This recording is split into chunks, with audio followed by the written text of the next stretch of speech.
Hi, welcome to NDE TV. I'm Peggy Robinson. Today's guest is Stephen Simon, and I'm so very excited to have him on here.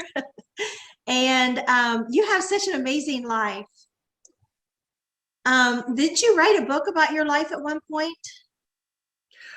Yes, I did.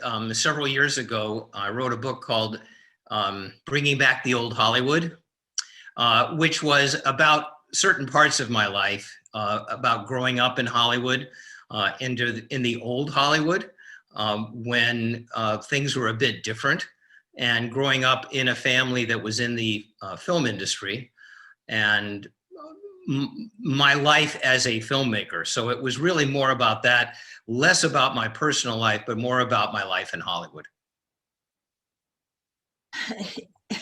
I mean, you come from a family of movie producers, right? I do. My father, my birth father, Sylvan Simon, was a director and a producer and a studio executive in the 40s and made movies with Abbott and Costello and the Marx Brothers. He was basically a comedy director, but he also took over as the head of production at Columbia Studios in the early 50s. And he wound up developing movies like From Here to Eternity, which then created a relationship with Frank Sinatra, who wound up being my godfather. And unfortunately, my birth father died when I was very young, right before my 5th birthday. But my mother remarried another film producer. So I was really a part, I was witness to what I call the old Hollywood, the Jimmy Stewarts and Henry Fondas and Edward G. Robinsons. And my dad's best friend was Red Skelton. And we grew up around a lot of that, my sister and I, myself. And it was very obvious that I had come to this world to be a filmmaker. Yeah. And it just seems like your dad coming to you at 5 years old, you call him the man in the wall. Yes. It just set the stage for you to be a different kind of a filmmaker. Yeah, it did. When my dad died when I was just before I was 5, my mother remarried, and then we moved into a different house. And I vividly remember being around 6 years old and saying to my mother and my stepfather, "There's a man in my wall at night." And they were like, "What?" And I was like, "Well, are you scared?" "No, I'm not scared. He's wonderful. I like him. He's very comforting." Now, I had no idea at that time that it was my dad, the spirit of my father, who was there to love me and to begin to help me understand that that was going to be my journey, and that my journey in the film industry was going to be about spiritual matters. Amazing. It's absolutely amazing, Stephen. Could you hear him like you thought this man was actually in the wall, or how was it? I actually don't remember. I don't remember hearing him. And I don't think that I did, but I do remember feeling his presence and then seeing shadows on the wall, but never being frightened by it. And you would think at that age, it might have scared me, but I was never frightened by it. I connect to it because I've had 2 near-death experiences way in the past, but this last January I was very sick and I fell off the toilet and fainted, and I was out of body just for a few seconds. And my husband rushed in and he's telling me, "Wake up, wake up." But the thing is that there were people talking in the wall. And so when you said that, I thought I can connect to that, which I don't think I could have if that hadn't happened. I could hear them, just a bunch of people laughing, like you're having this big party. It's like they were in the wall in the bathroom. It's like we were separated by something. I was just a little bit out of my body, separating my body between my body and the wall, but it's like they were in the wall. And I kept trying to explain to my husband, there were people talking in the wall. And so when I heard you say that, I thought that makes sense to me. Good. And it's so amazing how spirit connects in such strange ways. And then we hear somebody else that experienced something similar. It's like, yes, I knew it was real. And so another thing I was curious that jump forward in your life is, how did you go from an attorney to a film producer? Well, look, it was very clear to me early on in my life. My dad was a producer, my stepfather was a producer. I had that spiritual experience. I grew up loving movies like from the 40s, like Lost Horizon and The Ghost and Mrs. Muir and films like that, that people considered to be fantasy films, but they were never fantasy films for me. And I always knew that somehow or another I would wind up in the film industry. But, you know, they say if you remember the 60s, you didn't live them. And I have to say that I lived them. And I needed some discipline after I got out of college. So I decided to go to law school, but I really never intended that that would be my life. I did graduate law school. I did pass the California bar. Most of my life as a lawyer was being a sports agent. I represented some NFL football players. And really, I knew that I wasn't going to be in that job very long, that eventually I was going to get into the industry, but I wanted to have the discipline of that. And then in 1976, I went into a bookstore, and the clerk in the store knew me because I went in there a lot. And he said, "Oh, we got this fantastic new book. I know the kind of books you love. You got to read this." And it was a book by a man named Richard Matheson called Bid Time Return. Richard had, at that point, was writing episodes for the Twilight Zone. And he had written a lot of those. He wrote The Incredible Shrinking Man. He wrote a lot of extraordinary films during the books during that period of time. So I took the book home, I read it that night, and I thought, that's it. I got to get into the film business. This is it. This is my entrance. I got to do it. I was 30 years old. And I went to a man named Ray Stark. Now, Ray was a big time producer already at that time. He made a lot of movies with Barbra Streisand. The Way We Were I was one of them. Funny Girl, he launched her in Funny Girl, and he was a very, very successful producer. He was also my father's protege. And I had known Ray my whole life because my mother and Ray's wife, who was Fanny Brice's daughter, that's the basis of Funny Girl. I had known Ray for a long time, and I went to him and I said, "Ray, you got to give me a job. You know, I have to get in now, and I need it to be from you." And his first response was, "Are you kidding me? You think I am going to take you out of the practice of law? Your mother will never forgive me." And I'm like, "Ray, you got to do this for my dad." And then he was like, "Okay, now you're not playing fair." And I said, "I'm not going to play fair. You don't play fair. You got to hire me." So he did. And my first time in his office, he didn't give me an office. He said, "You sit on my couch and you listen for 3 months. If you have to ask questions, you don't belong in this business. Just listen." I did do that with him, but away from him, I found out who Richard Matheson's literary agent was, got a hold of him, said, "I need to talk to your client." I was Ray Stark's assistant. I'd opened a lot of doors, and Richard Matheson and I had lunch. And I told him that I loved the book, that I really wanted to make it as a film. And I said, "Look, I need some time to learn actually to produce films." And I stuck out my hand and I said, "Richard, I promise you I'll make a movie that you're proud of.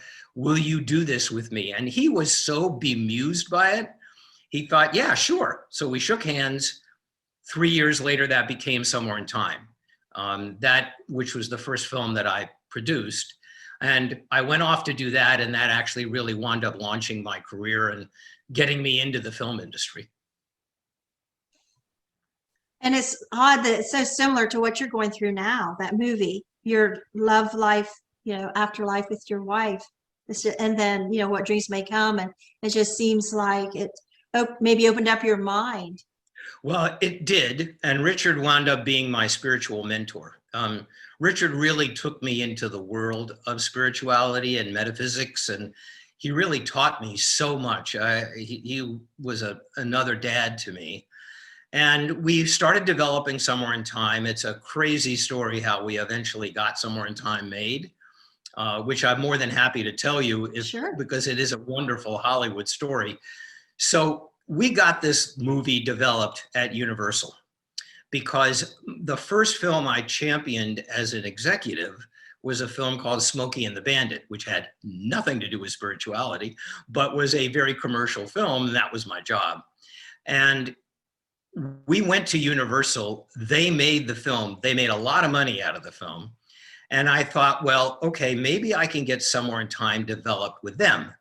So I found a director named Jeannot Swark, who had made Jaws 2 for Universal. And we both went to Universal. And the way that the film industry worked then, it's very different now, but the way it worked then was it was really based on relationships. And we knew that they would basically let us develop basically what we wanted. Whether they'd ever make it or not was another thing. So we made a deal to develop Somewhere in Time.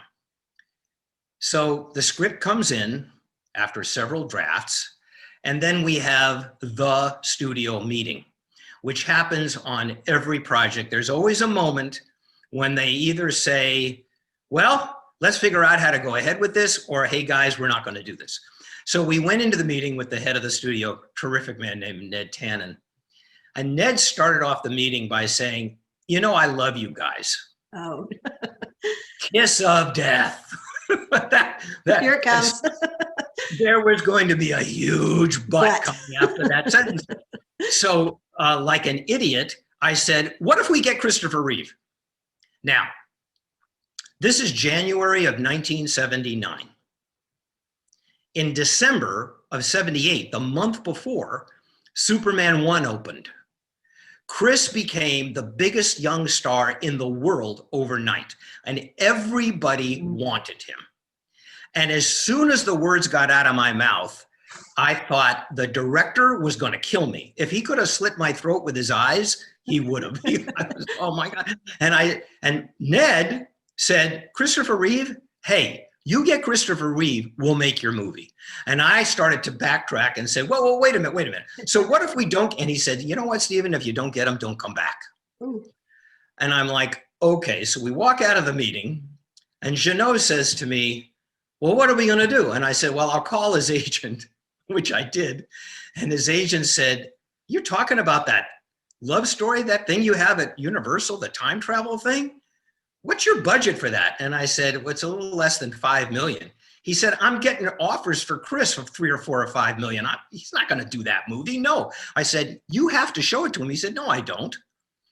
So Jeannot said, now what? And I said, well, let's take a drive. So we're in LA. And he said, where are we going? And I said, we're going to Sunset Boulevard. We're going to buy a star map. Now, if you've ever been to LA and driven around West Los Angeles, there are people on street corners selling maps to the stars' homes. Now, I grew up in LA and I knew what a crock those maps were, because you can say, hey, Bruce Willis lives in this house. And if you go by it, unless Bruce is out mowing his lawn, how do you know where he lives? So I knew most of this stuff was made up. But I thought, hey, desperate people do desperate things. And he was shaking his head. So we get this map, and sure enough, Chris is listed in a house in West Hollywood. So I said, okay, let's go. What are you going to do? You're going to just walk up to the door? And I said, yeah. And he said, no, I'm not going with you. I said, yeah, you are, because we have to do this. Desperate situations require sometimes desperate maneuvers. So we go to this house, we get out, we ring the doorbell, and darned if Chris doesn't answer the door. And at one point, Chris said to me, you should have seen how far your jaw dropped, Stephen. you were obviously shocked. And I said, okay, hey, Christopher, I'm a producer, he's a director, we have this movie at Universal, blah, blah, blah. But then I said the key sentence. The key sentence for Chris was, but your agent won't send it to you. And he looked at me and he said, he won't? And I said, no. And he said, do you have a copy? And I set a world record, I'm sure, racing to the car and coming back and getting a copy of the script for him. He said, I'll call you tomorrow. Give me your phone number. So Jeannot and I went home. Sure enough, the next morning he calls me and he says, you get your director, come to the house this morning. I want to talk to you. And I thought, and we walked in and he said, guys, I'm going to tell you 2 things. This is going to be my next film. And I just fired my agent, who never spoke to me again but it was a very, very, very willing price to pay. And Chris agreed to make Somewhere in Time, and that's how the movie got made. You know, we had a lot of other wonderful things happen along the way, but so Somewhere in Time gets done. While we're prepping the film, Richard Matheson gives me the galleys for his next book, which is What Dreams May Come. And it had taken me 3 years to get Somewhere in Time made. And I read What Dreams May Come in one night, and I thought, this is one of the greatest love stories I've ever read in my life, because when you're doing a love story, Peggy, the key to a love story is the obstacles between the lovers. What is keeping them apart, and how do they get over that? The classic one being Romeo and Juliet. You know, how do they get together? And with one person on this side of the veil and another person on the other side of the veil, how do they get together? I thought this was a great love story. So I said to Richard, I want to do this. And he said, he was thrilled with what we were doing with Somewhere in Time. And he said, great. Took me 20 years to get that movie made. Not 3, 20, which is a whole other story in itself. But that really launched me into doing these things. And I knew that I had come to this life to be a filmmaker as far as what I was going to do outside in the world. And I was incredibly attracted to love stories. So we'll jump ahead because I know that's where we need to go now. We'll jump ahead. I had had 2 very unsuccessful marriages. We're talking about the year 2003. And I went to a screening of What Dreams May Come, which had then been out for 5 years, and somebody wanted to do it, a kind of a reprise of it in an Art Deco theater up here in the Portland area. I lived near Portland, Oregon. At that time, I lived in Ashland. And they asked me if I would come and talk to the audience and do a question and answer afterwards. I went, with a lot of resistance about going, but I went. And I walked into the lobby that night. It was around 7 o'clock, November 11th of 2003, 11/11. And I saw a woman who I could see from her profile standing in the lobby talking to somebody else.